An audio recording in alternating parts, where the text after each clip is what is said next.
Saya Dr. Miti Ardiana, SPJP Konsultan, selaku Kepala Divisi Prevensi dan Rehabilitasi Kardiovaskular Departemen Kardiologi dan Kedokteran Vaskular Universitas Erlangga, Rumah Sakit Dr. Sutomo, Surabaya, akan membahas mengenai latihan fisik pada pasien dengan pacu jantung dan implantable cardioverter defibrillator. Angka kejadian aritmia atau gangguan irama jantung menunjukkan peningkatan beberapa tahun terakhir.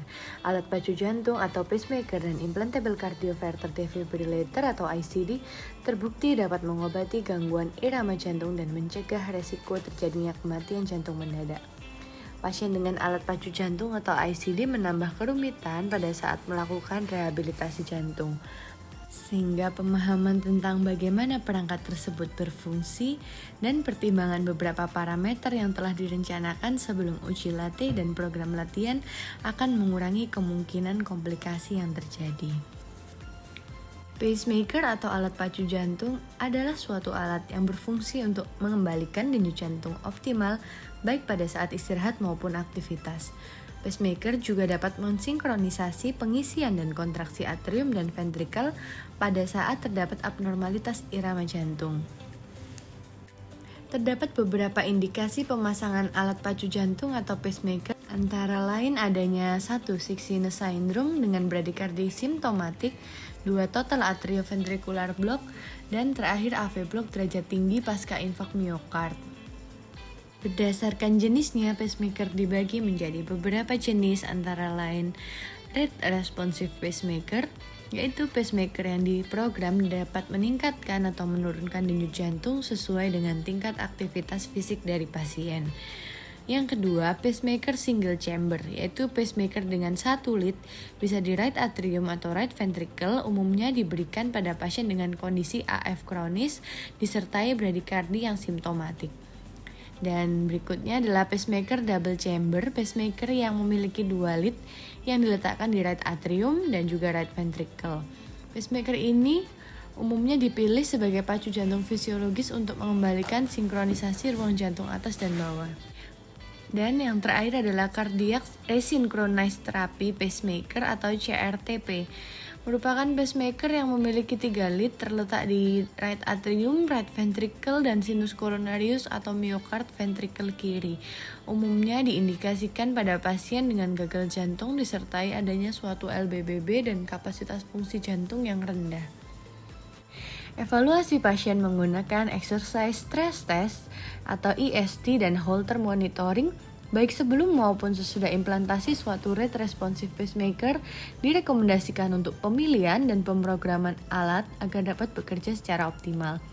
Pacemaker harus diprogram untuk setidaknya dapat melacak laju sinus maksimum yang dapat dicapai selama latihan jika peningkatan kecepatan ventricle diperlukan.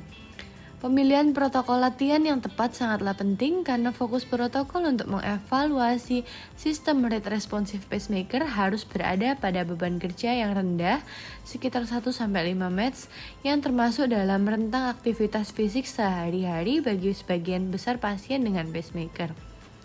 Uji latih tahunan dapat digunakan untuk mengevaluasi tingkat toleransi pasien terhadap parameter mode batas atas denyut jantung dan respon sensor dari alat pacemaker. Penggunaan alat pacu jantung dengan rate responsif lebih direkomendasikan dibanding penggunaan alat pacu jantung dengan fixed rate. Target heart rate pada pasien dengan alat pacu jantung sebaiknya tidak lebih dari 150 kali per menit. Latihan aerobik yang melibatkan kelompok otot besar secara bersamaan lebih disarankan, contohnya seperti jogging, berenang, ataupun bersepeda. Dan pada pasien dengan alat pacu jantung, hindari melakukan olahraga dengan kontak fisik.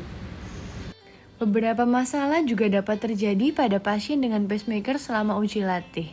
Antara lain adanya suatu pacemaker syndrome, yang merupakan kumpulan tanda dan gejala yang timbul pada pasien dengan pacemaker yang disebabkan oleh waktu kontraksi antara atrium dan ventricle yang tidak adekuat.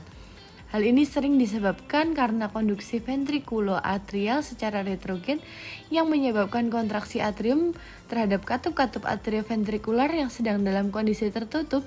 Juga dapat terjadi karena fitur mode switching pada beberapa pacemaker tipe dual chamber. Mode tersebut memungkinkan dual chamber pacemaker berubah menjadi single chamber untuk mencegah pemacuan ventrikel non-fisiologis yang dipicu oleh adanya aritmia atrial. Gejala yang terjadi mulai dari pusing, nyeri dada, sesak napas, kelelahan, pulsasi denyut pada leher hingga pingsan. ICD adalah suatu alat yang dapat memonitor irama jantung dan mengirimkan shock elektrik jika terdeteksi adanya aritmia yang mengancam nyawa. ICD diindikasikan pada pasien dengan resiko tinggi terjadinya suatu ventricle tachycardia atau ventricle fibrilasi yang sebelumnya pernah mengalami suatu henti jantung, kardiomiopati, gagal jantung, atau aritmia yang tidak efektif dengan penggunaan terapi farmakologis. ICD bertujuan untuk mencegah kejadian kematian jantung mendadak akibat VT dan VF. Secara umum, device ini aman digunakan pada pasien yang menjalani latihan fisik secara reguler. Secara umum, ICD mampu mengenali kecepatan, bukan pola aritmia yang spesifik. Karena itu yang paling penting adalah pengetahuan tentang interval deteksi atau detak jantung per menit di mana ICD mengenali adanya tachyarrhythmia dan memberikan electrical shock. Irama apapun termasuk sinus takikardia yang cukup cepat mencapai dan atau melebihi interval deteksi ICD dalam durasi yang cukup dapat dikenali sebagai tachyarrhythmia dan akan menimbulkan respon dari alat ICD. Resiko ICD mendekati sinus takikardi selama latihan atau disebut dengan rate crossover tergantung pada interval deteksi perangkat yang telah diprogram. Salah satu metode untuk menghindari terjadinya rate crossover adalah dengan hati-hati memantau denyut jantung selama berolahraga dan menghentikan uji latih ketika denyut jantung mencapai interval deteksi dari perangkat. Evaluasi klinis dan laboratorium adalah langkah pertama dalam mengevaluasi pasien dengan alat elektronik implan seperti pacemaker dan ICD sebelum melakukan rehabilitasi jantung yang komprehensif. Dimulai dengan menggali riwayat implantasi alat, yaitu mencakup indikasi dan penyakit jantung yang mendasari. Selain itu, komorbid yang dapat mempersulit latihan fisik atau mungkin menimbulkan resiko tambahan juga harus ditanyakan. Selain riwayat, secara umum pasien ada beberapa hal yang harus dievaluasi, antara lain pemeriksaan fisik, interogasi perangkat, ronsen dada, ekokardiografi, cardiopulmonary exercise test, dan juga Holter harus dilakukan sebelum memulai rehabilitasi kardiak berbasis latihan. Berikut adalah rekomendasi latihan fisik pada pasien dengan alat pacu jantung dan ICD. Pasien dengan implantasi alat dengan tanpa resinkronisasi dan penyakit yang mendasari disarankan mengikuti rekomendasi sesuai dengan penyakit yang mendasari dengan level rekomendasi 2B. Disarankan untuk melakukan tindakan prevensi terhadap terjadinya benturan secara langsung selama latihan pada alat yang diimplantasi dengan cara menyesuaikan letak implantasi lead dan atau device, padding, atau membatasi olahraga dengan benturan langsung. Rekaman Holter dan interogasi alat pada saat selama dan setelah melakukan olahraga seharusnya dipertimbangkan untuk menyesuaikan parameter alat pacu jantung dengan rate responsif, menyingkirkan hambatan miopotensial atau elektromagnetik, dan deteksi kemungkinan terjadinya aritmia ventrikular.